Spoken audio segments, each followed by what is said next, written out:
Hello student, আজকে আমরা পরিমিতি বিষয়ের ঘনক আর আয়তঘনক সম্পর্কে জানব। বেশিরভাগ ছাত্রছাত্রীরা যখন ঘনক আর আয়তঘনকের অঙ্কগুলি করতে যায় তখন ফর্মুলাগুলি গুলিয়ে ফেলে। সেই জন্য আমরা আজকে ঘনক আর আয়তঘনকের সূত্রগুলি একসঙ্গে শিখব, তারপরে বিভিন্ন রকম অঙ্কগুলির সমাধান করব। তো মনে রাখবে তোমরা কিভাবে। আমি এদিকে দুটি চিত্র অঙ্কন করেছি, একটি আয়তঘনক বা কিউবয়েড আর ওদিকে ঘনক বা কিউব। প্রথমে আমাদের জানতে হবে যে একটি আয়তঘনকের কি কি থাকে। আয়তঘনকের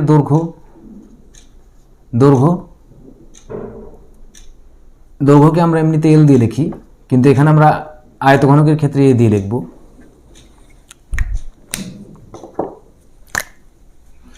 আর প্রস্থ বি, একে আমরা বি দিয়ে লিখি।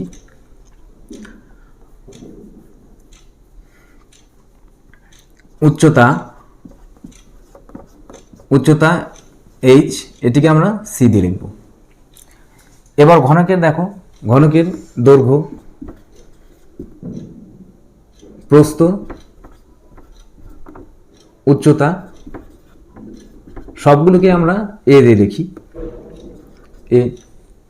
তাহলে দেখো আয়তঘনকের দৈর্ঘ্য এ, প্রস্থ বি আর উচ্চতা সি, আর ঘনকের দৈর্ঘ্য, প্রস্থ আর উচ্চতা সবগুলি এ দিয়ে লিখি আমি। এর হলো ঘনকের সাইড বা বাহু।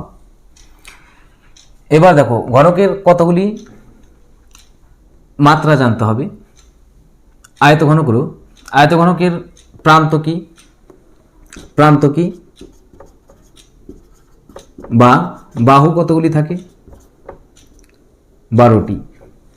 এখানে দেখতে পাবে 1 2 3 4 5 6 7, এভাবে গুনবে 12টি প্রান্ত কি থাকে।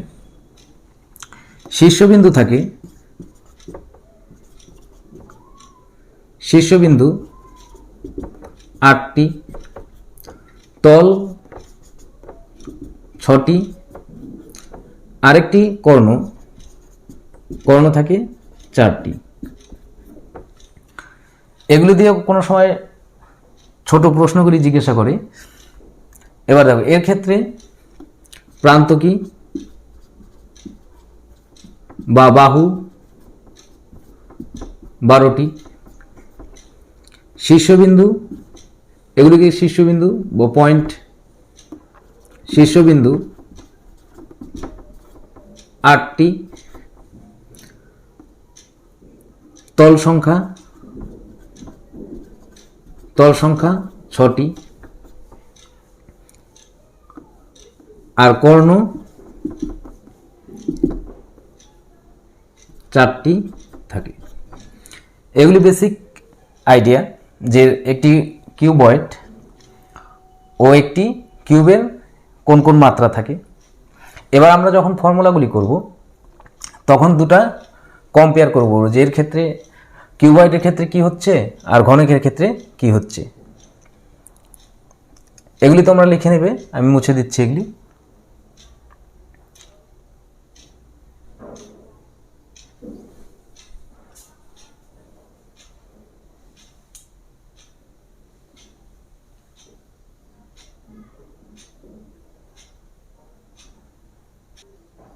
এবার দেখো বেসিক যে সূত্রগুলি, এখানে একটি আমি আয়তঘনকের তল অঙ্কন করলাম। এখানে দেখো এটি কি দৈর্ঘ্য আর এটি প্রস্থ। তাহলে আমরা জানি ক্ষেত্রফলের যে প্রাথমিক সূত্র আমরা শিখেছি, ক্ষেত্রফল সমান সমান কি দৈর্ঘ্য গুণ প্রস্থ। আয়তনের যে সূত্র জেনেছি, সূত্র দৈর্ঘ্য প্রস্থ গুণ উচ্চতা। তাহলে আমরা দেখো ক্ষেত্রফলের সূত্র জানি দৈর্ঘ্য গুণ প্রস্থ, আর আয়তনের সূত্র দৈর্ঘ্য গুণ প্রস্থ গুণ উচ্চতা। এই সূত্র দিয়ে আমরা বিভিন্ন রকম যে সূত্র হয় সেগুলি নির্ণয় করব।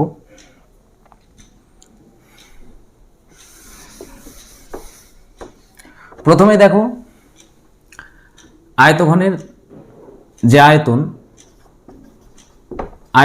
আয়তনকে আমরা ইংরেজিতে ভলিউম বলি, তাই ভি দিয়ে লিখব। আয়তনের সূত্র আমরা জানি দৈর্ঘ্য গুণ প্রস্থ গুণ উচ্চতা। তাহলে দেখো আয়তঘনকের দৈর্ঘ্য নিয়েছি এ, প্রস্থ নিয়েছি বি, আর উচ্চতা সি, তাহলে হলো এ বি সি। তাহলে আয়তনের যে সূত্র সেটি দৈর্ঘ্য গুণ প্রস্থ গুণ উচ্চতা। এবার ঘনকের ক্ষেত্রে দেখো আয়তন বি, দৈর্ঘ্য গুণ প্রস্থ গুণ উচ্চতা। ঘনকের ক্ষেত্রে দেখো দৈর্ঘ্য এ, প্রস্থ এ, আবার উচ্চতাও এ, কেন কি ঘনকের সবগুলি বাহু সমান হয়। তাহলে এখানে হলো ঘনকের যে আয়তন সেটি এ কিউব। আবার 2 নম্বর সূত্রটি দেখো,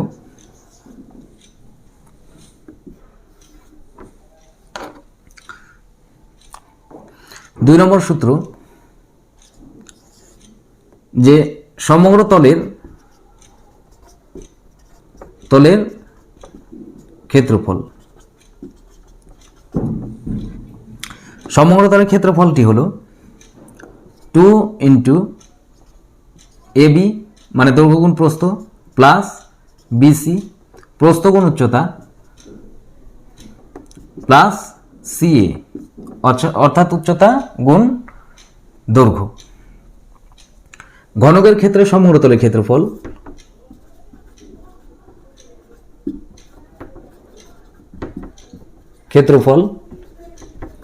দেখো ঘনকের যদি আমি একটি তল নেই, তাহলে এক্ষেত্রে দৈর্ঘ্য এ আবার প্রস্থ এ, তাহলে একটি তলের ক্ষেত্রফল হলো এ গুণ এ অর্থাৎ এ স্কোয়ার। তাহলে আমরা আগেই শিখেছি যে ঘনকের সমগ্র তল যে আছে মানে সবকটি তল মিলে 6টি তল আছে, আর একটি তলের ক্ষেত্রফল কত এ স্কোয়ার। তাহলে ঘনকের সমগ্র তলের ক্ষেত্রফল হলো 6 এ স্কোয়ার।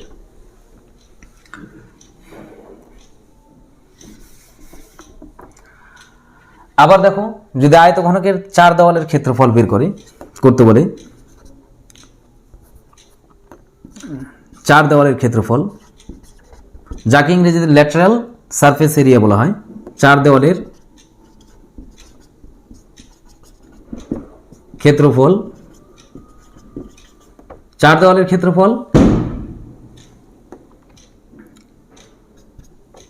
এখানে সমতলের ক্ষেত্রফলে 2 কেন গুণ করলাম, যে প্রতিটি তল যে সমান যে তল দুটি থাকে দুটি করে থাকে, তাই আমরা মোট 6টি তল এখানে 2 দিয়ে মাল্টিপ্লাই করলে 6টি তল পাওয়া যাবে।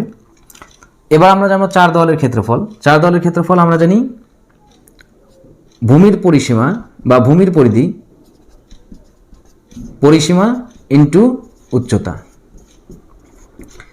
তো পরিসীমার সূত্র কি 2 ইন্টু দৈর্ঘ্য মানে এখানে এ, আর প্রস্থ বি ইন্টু উচ্চতা এইচ, বা একে আমরা সি দিয়েও লিখতে পারি, উচ্চতা এখানে সি। তাহলে সূত্রটি কি হলো 2a plus B into C. এবার ঘনকের ক্ষেত্রে 4 দেওয়ালের ক্ষেত্রফল দেখো, 4 দেওয়ালের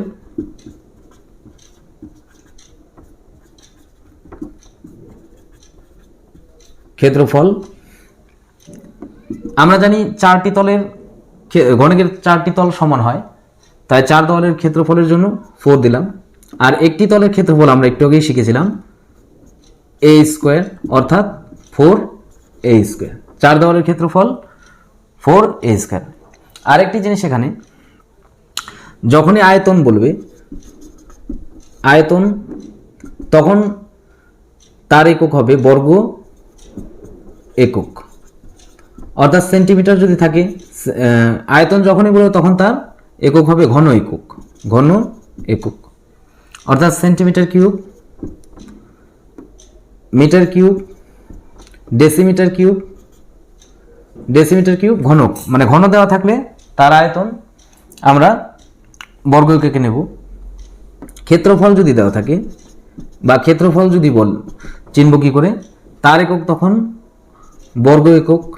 বর্গ এককে থাকবে, অর্থাৎ centimetre square, metre square, decimetre square এইসব এককে থাকবে।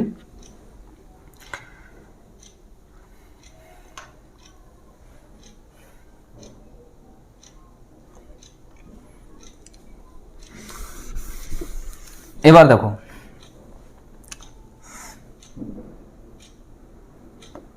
3 নম্বর হবে এখানে। 4 নম্বর সূত্রটি কর্ণের দৈর্ঘ্য সমান সমান √/a স্কোয়ার, অর্থাৎ দৈর্ঘ্য স্কোয়ার প্লাস প্রস্থ স্কোয়ার প্লাস উচ্চতা স্কোয়ার। ঘনকের ক্ষেত্রে কর্ণের দৈর্ঘ্য আমরা জানি, কর্ণের দৈর্ঘ্য স্কোয়ার প্লাস প্রস্থ স্কোয়ার প্লাস উচ্চতা স্কোয়ার। তাহলে দেখো দৈর্ঘ্যের একক, ঘনকের দৈর্ঘ্য যে হয় সেটি a স্কোয়ার, প্রস্থ এটিও a স্কোয়ার, আবার উচ্চতা এটিও a স্কোয়ার। তাহলে হলো এখানে √3a স্কোয়ার। এবার এটি a কে যদি a স্কোয়ারকে বর্গন করলে a হয় আর √3, তাহলে ঘনকের কর্ণের দৈর্ঘ্য হলো a√3।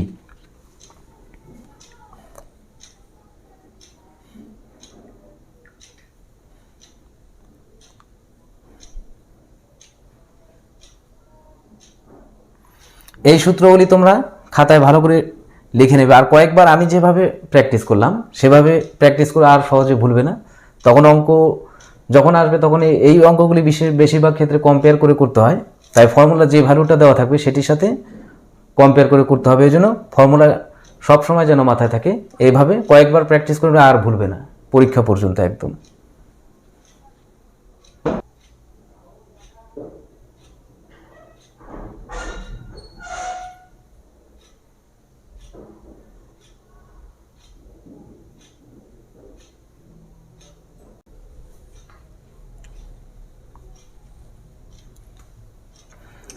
এবার দেখো ঘনকের ক্ষেত্রে বেশিরভাগ ক্ষেত্রে আমাদের প্রয়োজন হয় যে আমরা যদি ঘনকের বাহুটি বের করতে পারি তাহলে অন্যান্য আয়তন, ক্ষেত্রফল এগুলো বের করতে পারবো। এখানে অঙ্ক করার সময় তোমাদের একটি ইনফরমেশনের দরকার পড়বে, যেটি 1 লিটার সমান সমান 1 ঘন ডেসিমিটার।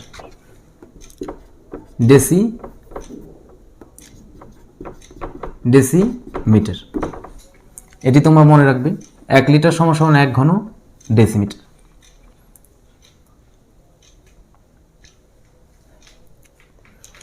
এবার ঘনকের ক্ষেত্রে দেখো কিছু ঘনকের যদি সাপোজ এরকম দেওয়া থাকে যে কর্ণের দৈর্ঘ্য দেওয়া থাকলো, তাহলে তার বাহু কত? তাহলে আমরা জানি ঘনকের কর্ণের দৈর্ঘ্য a√3। তাহলে এখান থেকে আমরা বাহুর দৈর্ঘ্য বের করতে পারবো। এটি দেখো a√3 = কর্ণের দৈর্ঘ্য। তাহলে দেখো এখানে যদি আমি a রাখি তাহলে কর্ণের দৈর্ঘ্য বাই √3। আবার ধরো ঘনকের ক্ষেত্রে দেওয়া হলো যে সমগ্রতলের ক্ষেত্রফল